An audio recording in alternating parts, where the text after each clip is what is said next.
Hello and welcome to the Promised Land, a show about Manchester United and part of the 90-Min Podcast Network. I'm Scott Saunders, joined by Rob Blanchette. As ever, this is a Man United podcast that will look back on the Arsenal game on Sunday, which ended in defeat. There's been a situation with Jadon Sancho, which we'll spend most of our time talking about on the show today.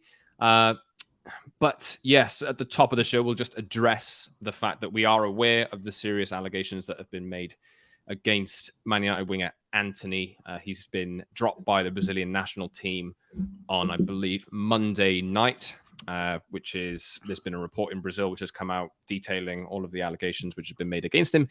He denies the allegations, which are now being investigated by Brazilian police and Greater Manchester Police as well. Not something we wanted to be talking about, Rob, but we felt like we had to address it. I'll pass to you. Yeah, we have to address it, obviously, now. And again, like everything in recent times at Manchester United, the things that have happened with a certain other player, you are now in the process of due process to let things play out. And as you said, there is an investigation ongoing, so we will allow that to carry on. And there's lots of people, obviously, desperate to hear our opinion. We've had people like message us and say, what do you think? And all of these things. And to tell you the truth, Scott, nothing's changed. Manchester United need to look at this seriously. And I do think with the player, if he's under these allegations and say charges are brought forward, as happened with Greenwood very recently, the Manchester United will have to suspend him. That's a club decision. They'll have to obviously decide how they do that. But we've seen how Brazil as a national team have responded. So I think that's kind of where we are at the moment. Yeah, we'll see how this situation develops and discuss it where appropriate on future episodes of The Promised Land. But obviously, this could develop into something. It's already serious. It could develop, and obviously we have to just be very careful about what we do say and what we don't say. So I hope you can understand that, but we felt like we had to address it at the top of the show just to say that we are aware of the situation as it will unfold. But today we will be mainly discussing fallout from the Arsenal game. Jadon Sancho has fallen out with Ten Hag publicly. We'll get into the details of that and discuss who's in the right, who's in the wrong, how this might end up playing out in the future. We'll reflect on the result at Arsenal as well, because while we'll spend a big chunk of this show talking about how much crises is enveloping Man United at the moment, there were some positives in the game itself. So we'll hopefully end the show on a positive note. You can subscribe to the show wherever you get your podcasts and watch us on YouTube as well, the Promised Land and Manchester United podcast. So like the video, subscribe to the channel, and please leave a comment for us as well. Pop that notification bell on so you never miss a show as well. And follow us on social media at @_Scott Saunders on X, IG, and TikTok, at @_Rob_B on X or Twitter and YouTube, and at PromiselandMU on Twitter or X as well. Now, all right, Rob. So where should we start? Obviously, I'll tee it up. Man United lost to Arsenal 3-1. Bit of a gut-wrenching result, really. Not the fashion that you never want to lose a game, but it's particularly difficult to take when you get a goal ruled out for offside in the last 3 minutes of normal time. And you can go from that elation, in a sense. Seemed like the game plan had pretty much worked perfectly if that had gone in and he'd have held his run by about a millisecond. But it is what it is. My end, no real issues with any of the decisions that were made. I know Ten Hag has come out and said that there were a number of decisions that were wrong by the officials during that game. I'm not going to go that way. We'll find out whether Rob's going to go that way throughout. I don't think so, to be honest. But yeah, Sancho was left out of the squad completely. Mm-hmm. And Ten Hag was asked about it in his post-match press conference. And I don't have the quotes in front of me, but he said that due to training performance, he was not selected. Now, Jadon Sancho, within about an hour and a half or an hour, publicly responded, labeling himself or feeling that he was a, quote, scapegoat, and that he had trained well, in his opinion, throughout the week. There are a number of potential reasons why Jadon Sancho can feel this way, and I have no problem if he feels this way. But, right, I'll pass to you, Rob. Let's go from the start. Should Ten Hag have said what he said? Yes, because I think when you actually hear the specific bit of footage and watch the specific bit of video of him explaining why Jadon Sancho wasn't in the squad, he doesn't say anything particularly bad. He doesn't. He says very specifically, others trained better than Jadon, and Jadon needs to be better. But that's that really, and he wasn't in my squad today. And I think when you have a limited amount in a match day squad, Scott, there's every chance that you're not going to make the bench. And we've talked about Harry Maguire with this very recently, haven't we? We're like, who gets in ahead of him? There's every chance that he's on that big wage and he's sat at home. Well, that's who Jadon Sancho was against Arsenal. Personally, disappointed to see that. I'd have liked to have seen him at least on the bench, and I'd have called for him to start as the false nine rather than Antony Martial. But the manager gets that call, he gets that right to be able to say to someone, you're not doing what I want you to do, so today you sit at home. And do you know what, Scott? That should have been the end of it. But it wasn't, Rob. But we live in a social media age, and we live in an age where everyone has a platform, and we live in an age where news becomes a skewed version of the truth very, very quickly. And Jadon Sancho's words, I don't think were massively directed at the manager. I think they were a generalization about being made a scapegoat, because he has been. The press and United fans have said you've not played well enough, and they have scapegoated him. Should he have said that publicly? No, he shouldn't do. But this is the problem. So I have to challenge this. Like, I agree with you. But I know there will be some people who say Sancho has the right to reply. If Erik Ten Hag goes public, Jadon Sancho has the right to go public. But I would also say this. If your boss said something and then you publicly responded to your boss on a social media platform, you can't do that. No, you'd be sacked if you did that. So that's the truth. So I think the thing is, like, Jadon Sancho is not going to get sacked. That's not that first and foremost.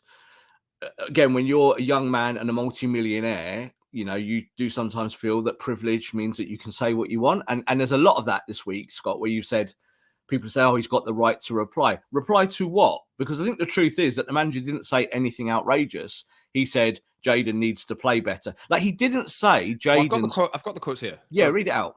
So he was asked, and he said, Jadon, on his performances in training, we did not select him.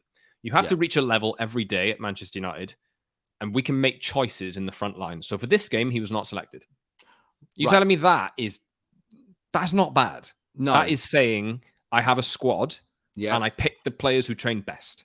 And he says performances in training, right? So that does not mean that Jadon Sancho has trained badly, right? It means that I've looked at Dan Gore, I've looked at Hannibal, and they are more suited to what I want to do at Arsenal than Jadon Sancho is this week. That's why I'm picking this team. So he didn't elaborate on that, and he doesn't have to elaborate on it. But the bad thing about this, Scott, is that this is the truth about how social media works and football, is that Jadon Sancho is reading the tweets about that. He's not reading the manager's comments. He's reading what's happened. And there was an immediate explosion after that quote from Ten Hag. And I said, really, in some ways, Ten Hag maybe shouldn't talk about it like that. But when you look at it more deeply, he's not actually saying anything bad. Jadon Sancho doesn't know that. He's a young man. Sometimes we talk about these things in terms of intellectualism, about can you decipher what you're seeing and reading. Jadon Sancho's words and his kind of statement, which was obviously banged out on his phone. Yeah, bang, bang, bang, bang, bang. I'm responding. I feel emotional about this. I think it's much broader than just the quote or what the manager says. And that's why he says, I thought I trained well this week. Do you know what? The manager might have said to him, yeah, you trained all right this week. It's just that your performances in training that don't fit what I want to do. That's a professional decision. Jadon Sancho might feel like he's trained well throughout the week, but if you feel you've trained well, fine.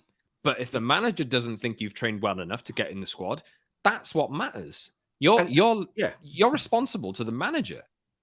You're responsible to the manager and the club and yourself, right? And you have your own professionalism that you have to look after. I think what I'm talking about here, Scott, is that a lot of these young men in football, and it is young men, don't understand that. Now, I'm not making a slant at Jadon Sancho. I think that he read something on socials, felt the wave of pain and emotion, which is what you do. You read all these tweets telling you you're awful and you're this, that, and the other. It happens to the best of us who are not famous, and all that. You get people jumping on you and talking absolute trash. And then Jadon Sancho's reading thousands of them on his sofa at home and like, I need to say something. Well, you don't. Keep it quiet and go knock on the manager's door and do it old school. But we don't live in the old school anymore. This is new school. So I sympathise with Jadon Sancho, but he's made a kind of he's dealt with it in the wrong way. Of course he has. And this is not like people said, oh, has he been advised? No, he sat at home tweeting like everyone. And that's why this is not a good thing. So I know fans love it that players have this interaction. I'll say it again. I don't want players on social media. It's not the right environment to be professional. You get stuff like this happening and then it's a storm, isn't it? So I'm sure the manager will deal with it properly. I'm sure he'll get fined 2 weeks' wages. A lot of people have said, oh, this is the end of Jadon Sancho. I don't believe that either. I think when you're in the office now, Jadon will sit there going, I was an idiot, boss, sorry. And the boss will go, you was an idiot. You would hope so. And you're going to lose 2 weeks' wages and get back on that training pitch because you're an asset for Manchester United and you need to prove yourself. I think that would be... If you've listened to this podcast for any amount of time, and me specifically talking about Jadon Sancho, you'll know that I absolutely love Jadon Sancho. Yeah. I really want him to work. There's not an obvious position in the team, in Erik Ten Hag's opinion anyway, and I don't really see it or haven't seen it over the last year where he fits in. But, that's football. I know that he was signed to play on the right side of the attack with, Marcus Rashford and Nancy Martial or Greenwood at the time, or that was the plan. But that was under a different manager. I think he would probably feel his best positions from the left-hand side. That seems to, but Marcus Rashford's got that locked down. He's playing better than almost anybody in the United squad over the last year.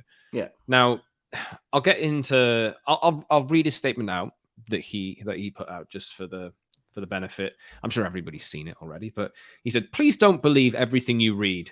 I will not allow people saying things that is completely untrue. I've conducted myself in training very well this week. I believe there are other reasons for this matter that I won't go into." That was the big line for me. I've been a scapegoat for a long time, which isn't fair. All I want to do is play football with a smile on my face and contribute to my team. I respect all decisions that are made by the coaching staff. I play with fantastic players and I'm grateful to do so, which I know every week is a challenge. I will continue to fight for this badge no matter what. I respect all decisions that are made by the coaching staff. And I believe there are other reasons. Have led to a whole can of worms. Okay. Can I jump in? Because it's really important at that point. Really important. Because this is the distinction that you have to make. He starts off talking about don't believe what you read. So the manager didn't say something that was in written press. Yeah, he said something publicly. On video. And on video, which might have been transcribed, yes. Transcribed into tweets, right? And I think when he's talking about being made a scapegoat and don't believe stuff that you're reading, he's actually talking about the prominent Man United accounts on Twitter that the players read. The players do read all of the fan channels and all of the stuff. And the talking heads that live on those channels make big, explosions about stuff. And I think that's what he is referring to. I don't think he's referring to Manchester United as an institution because he ends it, Scott, by saying, I actually respect the coaching decisions. So he doesn't say... But also... he doesn't say, I don't respect that. He's actually said that very specifically at the end. You also say that I don't believe that, but he's left it open to interpretation. Mm-hmm. So because Scott, he's a kid who doesn't really maybe get the finer linguistics of the written word. And that's no extent. That's not. I'm not trying to, dig him out here. But this is the problem: is that we all talk about it in a kind of intellectualized way and think the tweets are that from people, and they are not. You go read my timeline of people that tweet to me, people screaming at me. That's how it goes. That is the platform. Jadon Sancho is giving an emotional reaction to something he's read, and he knows the fan channels are going to take that straight away and run with it that Jadon Sancho's been dropped because he's been terrible in training. And that is not really what the manager said. So I think that Sancho's trying to address everything in 2 paragraphs that you can't. That it would take you 10 paragraphs to address. But he's trying to defend his corner, but he's actually got nothing to defend. Like, he's just got to go into training and be better and get back in the team. It's as simple as, in the coach's opinion, you haven't done enough to get in the squad. Absolutely. That is it. And he's put 2 kids ahead of you on the bench, and it's as simple as that. And it's not a personal decision. He doesn't hate Jadon Sancho. He doesn't think Jadon Sancho is completely awful. Does Erik Ten Hag want Jadon Sancho? Said on our season wrap show, my opinion, from the bits we've heard, the bits we've talked to people about, The answer is no. He would like a player that did certain other things. If United, like we've both been told this from different places, if United had a suitable bid in the summer, they might have sold him. And United could have recouped. Yeah. If they could have recouped some money and reinvested it, they would have done that. But like we've seen this summer, they can't sell anyone. They're that bad at it. So they don't accept things. They have a high bar on the bids and they don't do the business because they're constantly looking at the balance sheet and going, well, hang on, if we sell this player, then we'll have to spend this amount of money and do this and do that and do the other. And it's all just a mess. So yeah, I did want to say I think it shows as a mess, isn't it? I did want to say this as well. Now, obviously Sancho spent a long time out last season, which we didn't talk about really at the time because we knew it was potentially a sensitive issue. For me, the way that Erik Ten Hag dealt with that situation at the time was exemplary. I thought it was the right way to go about it if he felt at the time that Sancho needed the time off because he wasn't in the right state or right frame. I don't know. We don't know the details, and we're not going to, even if we did, we probably wouldn't share them. Obviously, there's a huge issues to consider around like mental health and this kind of thing. Yeah.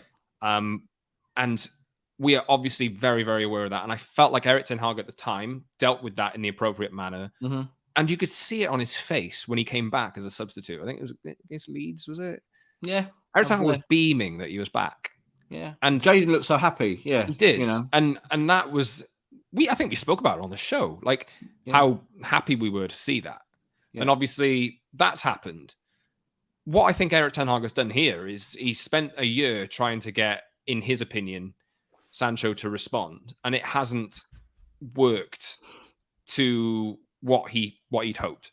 So the reason why he's gone public with it in this sense to say I've left you out of the squad because I felt other players trained better than you is a different challenge for me. I think it's just a different way to try and get Sancho to respond to perform on the pitch for me. Totally, and that's why context is really important, and actually the scrutiny of what Ten Hag said needs to be like front and center, because I don't actually think it was overtly critical. He's saying for this game, Jadon Sancho didn't fit my plans, and I think this is the thing, Scott, about suitability and about what a player does and why a manager wants a player, is that we know that Jadon Sancho was not this manager's purchase.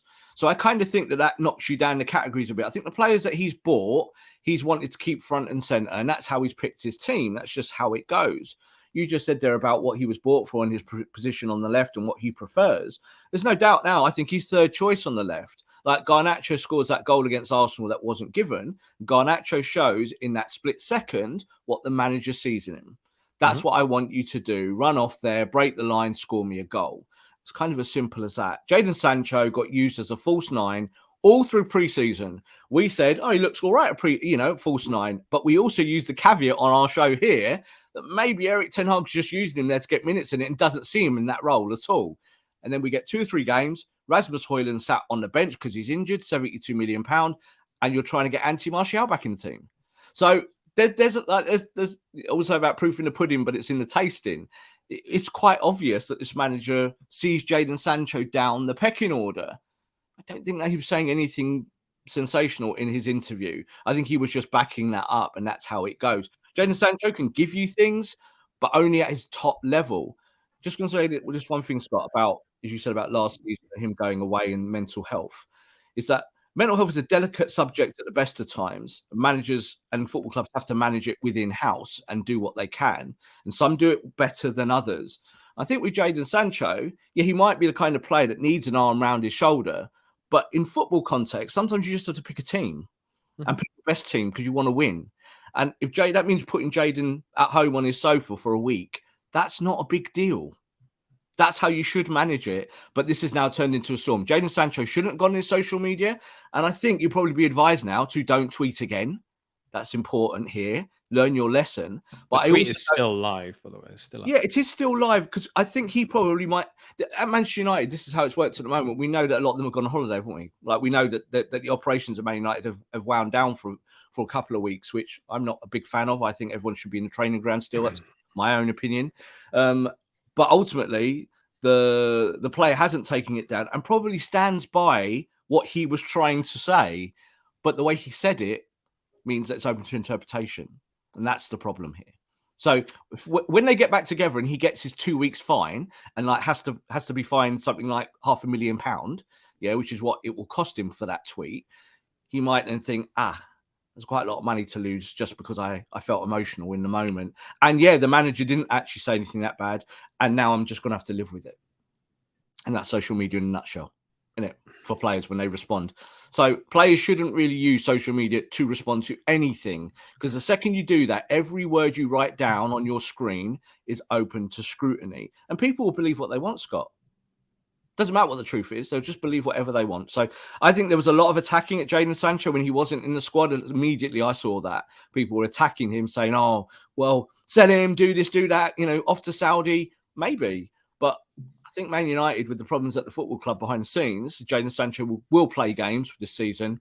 Might even start on the right-hand side in weeks to come. We'll see about that. But I think it will be dealt with internally. And I think Ten Hag's pretty good at that. If you can deal with Ronaldo, what happened with Ronaldo, he can deal with this. Yeah, for me, I mean, whether you think... I understand there will be some people who think that Erik Ten Hag shouldn't have said what he said. Personally, I don't have a problem with it.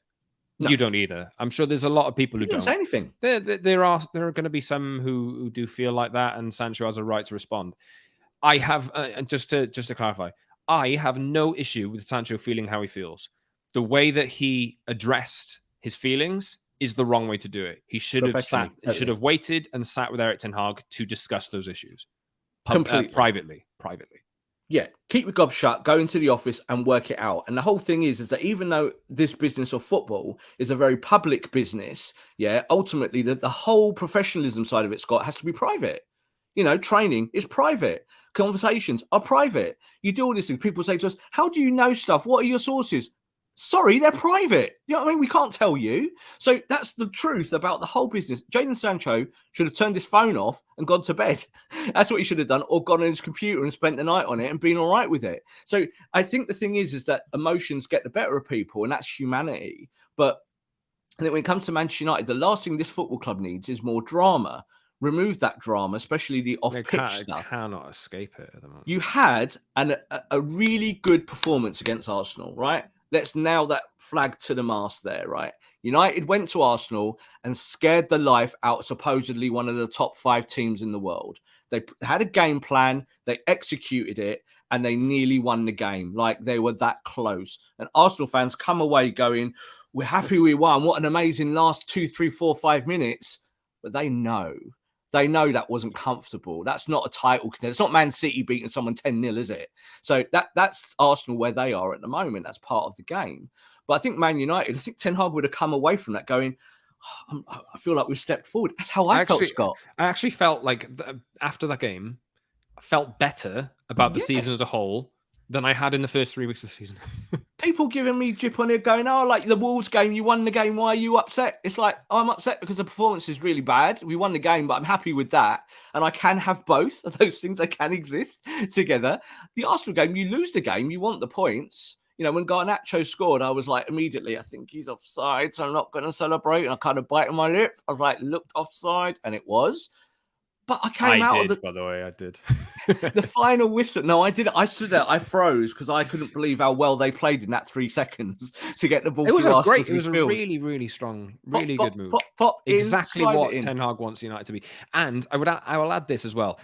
You said there that United scared the life out of Arsenal. I don't think that is an opinion that is widely shared, because I think people will look at the way United were playing the ball around the back for the first 25 minutes in the first half. I've spoke to our producer Harry on another show, and he said he thought United were crap, and they didn't really turn up. What do you honestly expect? Do you expect this Man United to go there to Arsenal, have 70% possession, and kill them 3-0? No way. No. Absolutely, you are living in a dream world. The only team that can do that are Man City. The only team that can do that. And if they do that, they reinforce their position as the best team in the world. Man United are nowhere near that at the moment. So they had to have a game plan, and they played it almost perfectly. That's why football is a bizarre universe, because everyone wants the perfect performance to get the 3 points. And that's not how football works, not how sport works. You go there to do what you can do and you mitigate. And I thought the whole United passing the ball deep thing was interesting because Arsenal did try to press on them at times, but they didn't. Why? Because as soon as Onana got the ball, Onana was like, watch me ping this ball 40 yards to feet. Ping, ping, ping, ping, ping. And people were like, oh, and Arsenal immediately recognised that and said, we have to sit deeper. So that was a good thing, Scott. That's tactically showing that you're maturing with the weapons that you have. Your goalkeeper's a weapon. Yeah, let him help you. Now, we can talk about the last minute with Declan Rice shot. I think Onana should save that. But that's a conversation that's a different kind of tone. Even with the deflection? Even with the deflection, I think on the near post, I always say a goalkeeper, unless it's such a horrendous deflection that it changes the direction massively. I thought there that... Do you think his positioning was off? Or I think one of Onana's weaknesses that I have identified in the opening 6-7 weeks of him being a Man United player is that he's not the greatest positional goalkeepers. And what I mean by that is that, yes, he will come to punch the ball and claim the ball and stuff like that. But you've noticed, I don't know, 10 times that when something happens in the game and he's set, I've noticed that he's just out of position quite often, quite a lot. Like, so like when someone's running at him, he doesn't actually close angles down. What does he do? Stand still.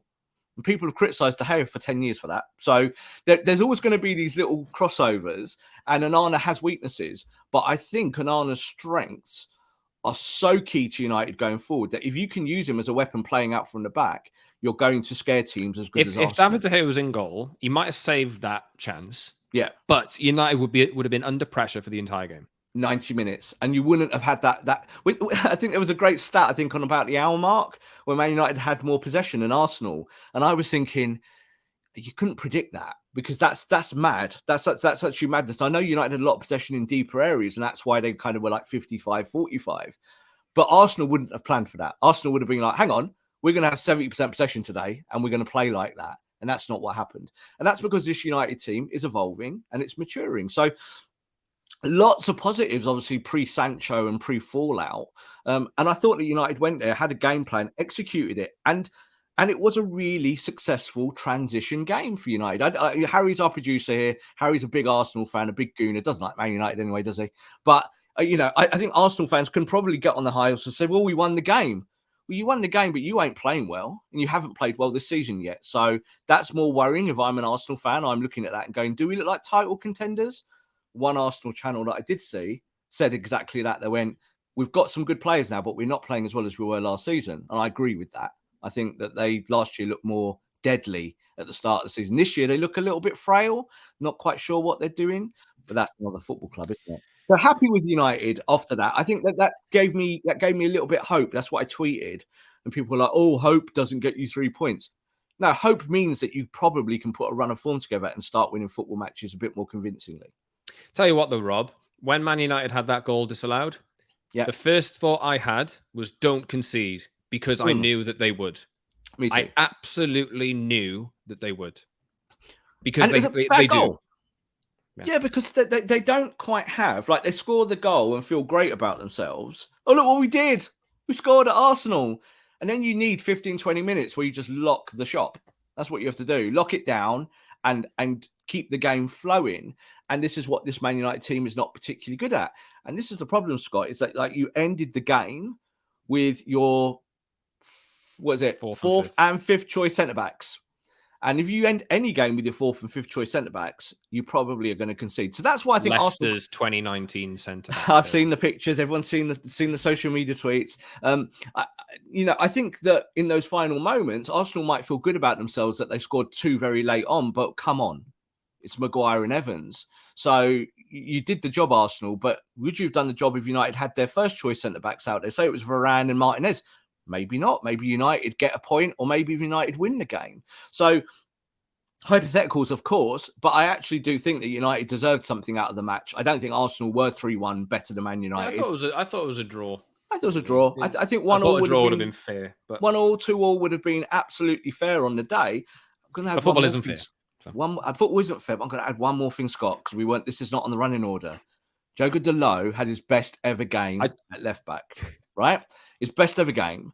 He looked after Saka beautifully. He allowed Saka to have a certain amount of space on the outside, did not allow him to claim anything inside. And that's what I was scared of. And That's what I Delo, said. Would it favour him that he's right-footed? exactly. So you were right. And like, I'm never high on Delo on left side or right side, but he did the job on the day. If United hadn't a loss, he'd have been player of the match. I think he was man of the match anyway. Like as it got towards the end, obviously you lose again 3-1, you can't win man of the match as a defender. But he was the best player on the pitch on the day. He did his job. Couple of mistakes. I think with the goal, with the Declan Rice goal, he just makes a shift from the post into the centre, and that opens up the space for Rice to smash through there. So that was a tiny mistake, but that's being critical. I actually think that he had a good game. And I think, again, Wan-Bissaka on the right side. Do you think it was a foul on Johnny Evans in the lead up? I thought it was in real time. I shouted foul. That's a foul. In real time, I thought it was, but I think that now you're never getting that overturned. No, look, we're talking about incidental contact now a lot in the game, aren't we? Where players come together, and even when they grab each other now, Scott, it's being kind of considered incidental contact. So I think in that moment they're both wrestling. I think it would have been better if Harry Maguire had dropped into that space, but he didn't. He just stood still. That was a problem. And then Declan Rice gets the ball and sees a big gap and thinks, "I'll just have a shot. Let's give it a go." So that's why I'm also critical of Onana, because I think Onana has to anticipate that and claim that post. He has to get to that post and say, if you're going to score past me, you're going to my left. You're not going inside me. But, there's a deflection. It goes inside. He hasn't got the post covered. Goalkeeper error. I think that's why I look at it that way. But, yeah, United didn't defend in those final moments very well. But what do you expect? You've literally got two centre-backs. One guy who was on a 3-month contract 10 minutes ago and one guy on a huge contract that you really don't want. So there you go. That's where you are. And United might be stuck with that for a few more weeks. Gary Neville went at the Glazer family again after the game. Yeah. I mean, people are, especially if you don't support United, very, very quick to say, look how much money you've spent. Oh, yeah. A transfer window is about as much about the players that you offload as it is the players you bring in. Definitely. And yes, United have spent a lot of money. They've brought in a lot of players. But this is where I have sympathy with Ten Hag. I really do, because the Sancho thing, which I don't want to make this like, I don't want to be unfair to Sancho, because I really like him as a player. I really want him to work out. But the fact that Sancho responded like that proves that mentality exists in that camp. Yes. Erik Ten Hag is trying to rid Man United of that mentality.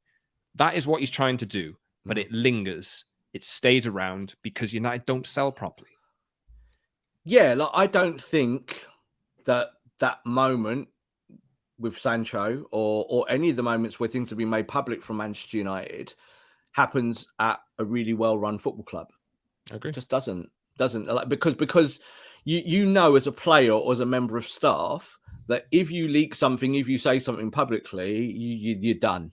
That's it. And it would have happened with Sir Alex Ferguson. Like, again, you can go back and use all the examples of when Sir Alex had that with Jaap Stam. Jaap Stam was a major player at Manchester United, a fantastic defender, a real top asset for United. United got a smell that he did have an injury and that it didn't look good for him. Prognosis going forward. He writes his book. He tells United he's written his book, and he basically exposes that he was tapped up.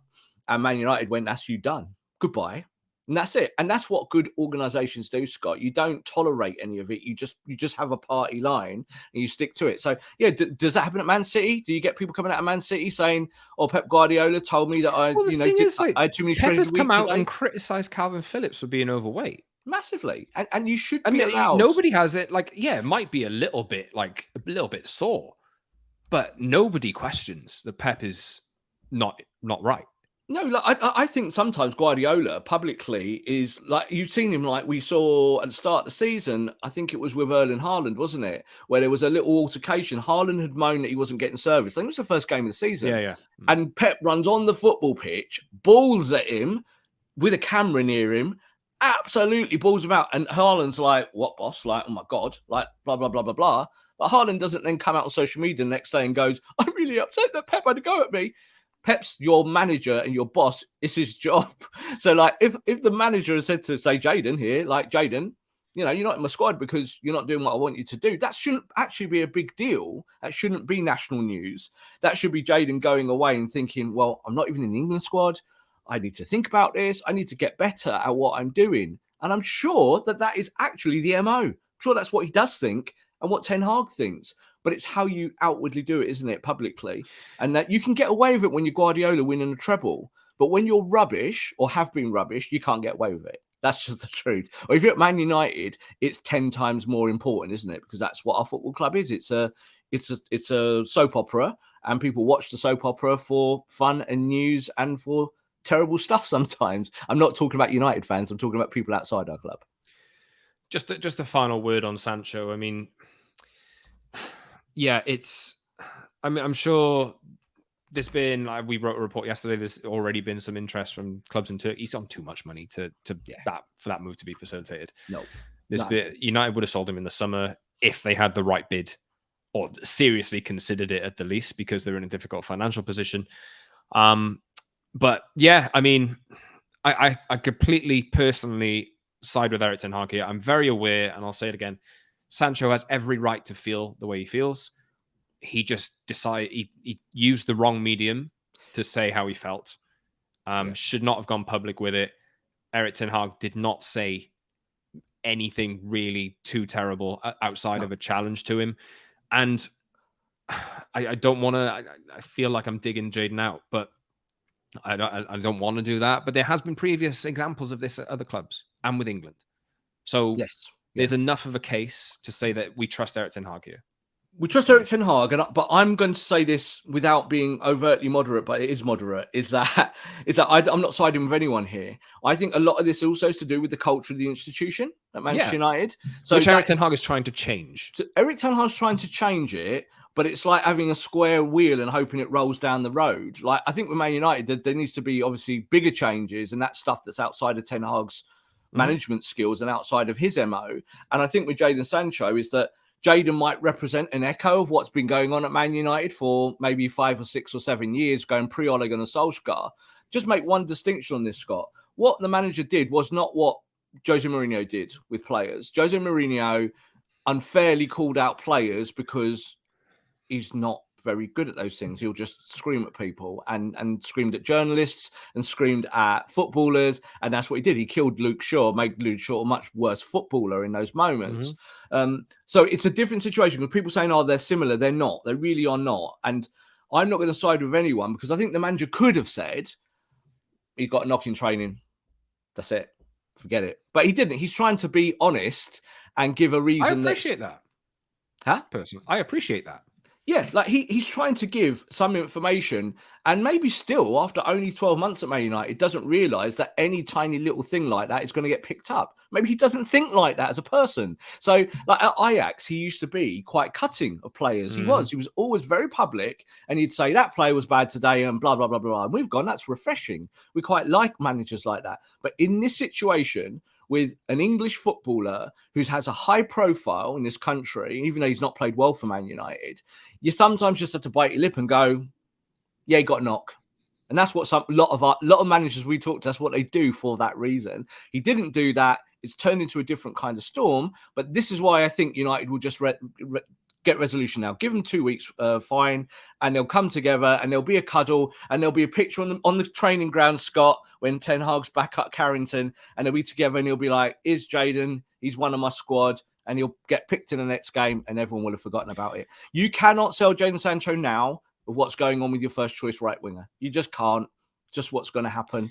It's needs must again, and you're going to have to probably keep Sancho because he can play that position. Jadon's going to have to take his chance when he gets it as well.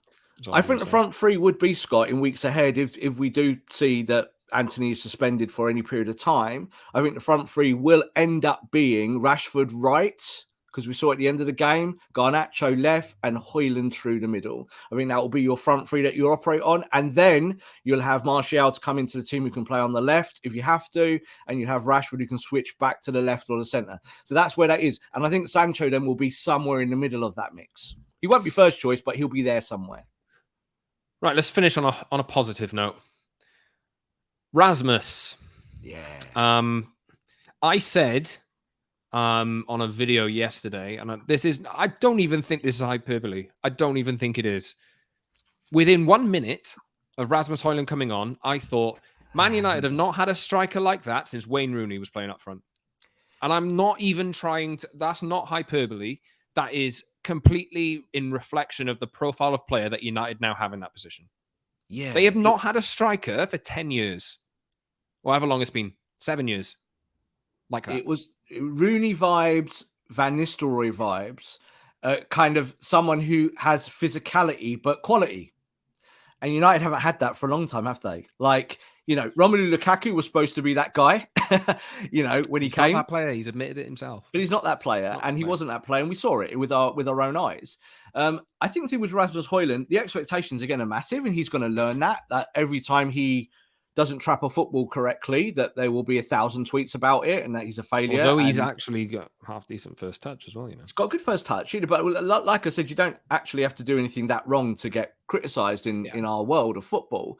But I think the performance coming on at Arsenal, where did he do much? People might say statistically, no, he didn't do a lot. But I think visually, when you saw what he could do, watch the game, and that you've now got a striker that can roll the centre back, but also push against them and give them physicality, use their strength. Like people are and also give them a worry in behind.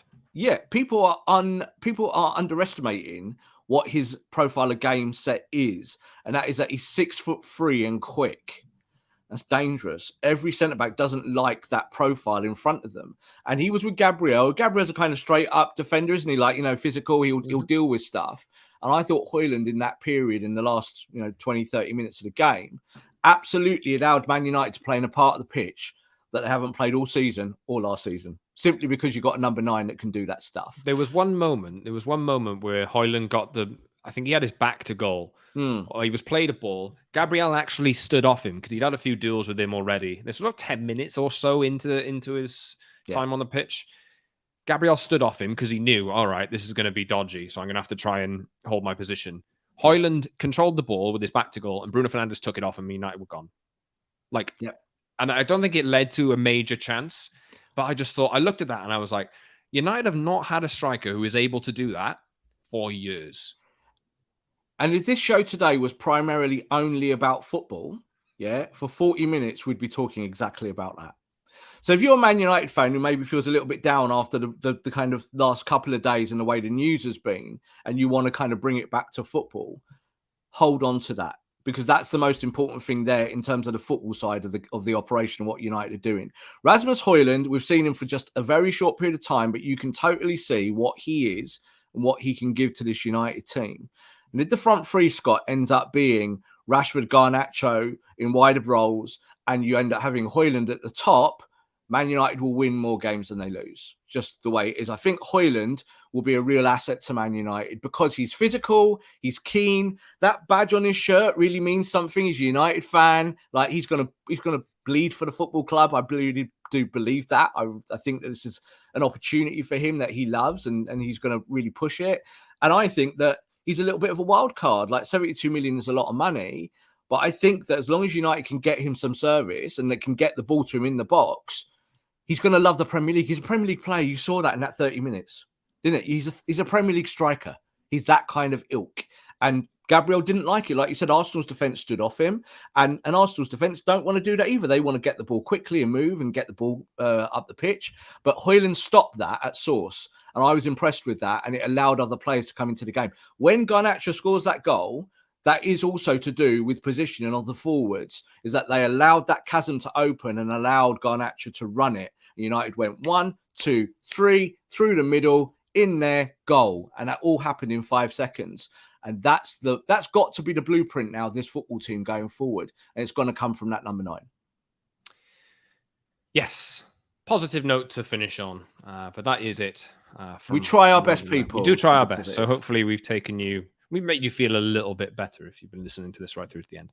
Anyway, subscribe to the show wherever you get your podcasts and watch us on YouTube as well, the Promise and a Manchester United podcast. Like the video, please subscribe and leave a comment for us as well. Pop that notification bell on too. Follow us on social media at @Scott Saunders on all of the social channels, at @Rob_B on Twitter and YouTube for Rob. Subscribe to the channel. And at Promise and MU as well on Twitter. That is it from us. We'll be back later this week to talk more about Man United. It's the international break now. I mean, I want to say things will look a little bit brighter, but it's difficult. But yes, so we'll be back on Friday this week. Thanks from Rob and thanks from myself, Scott. We'll see you soon, everyone. Thanks for listening as ever. See you soon for another Promised Land.